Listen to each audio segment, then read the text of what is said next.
Tiniyak ng Justice Department na tuloy ang paggulong ng hustisya sa kaso ng mga nawawalang sabungero sa kabila ng ulat na may umaareglo sa pamilya ng mga biktima. Yan ang ulat ni Luisa Erispe. Napag-alaman ng Department of Justice na isa-isa ng inaareglo ang mga pamilya ng mga nawawalang sabungero. Pero sabi ni Justice Secretary Jesus Crispin Remulla, hindi sila papayag na basta na lang maareglo ang kaso. Naniniwala silang pananagutan na ng bansa ang paggamit ng hustisya dito. Marami silang sinettle. Ang alam ko, may balita kami na may nasettle dyan.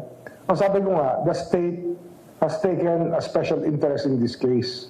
Kasi nga, this is an issue that concerns the country and our way of life. Hindi na idinitalya ng DOJ magkano ang alok sa mga pamilya at kung sila ba ang mga nagsampa ng kasong murder sa DOJ nitong nagdaang buwan. Pero sabi ni Remulla, hindi dapat pera o mayayaman ang manaig sa kasong ito.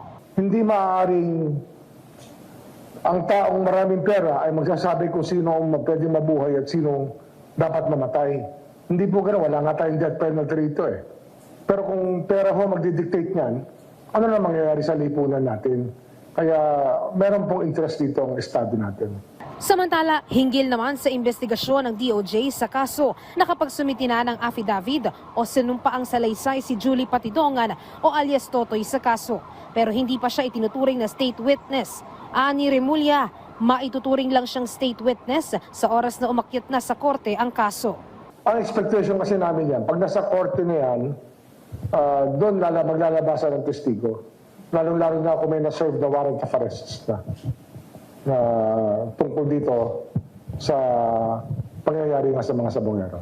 Posible naman anyang maipasok din si alias Totoy sa Witness Protection Program o WPP kapag isa na siyang state witness. Gayon din ang mga kapatid nito na si Ella Kim at Jose Patidongan na nagsumiti na rin ng kanilang affidavit hinggil sa kaso.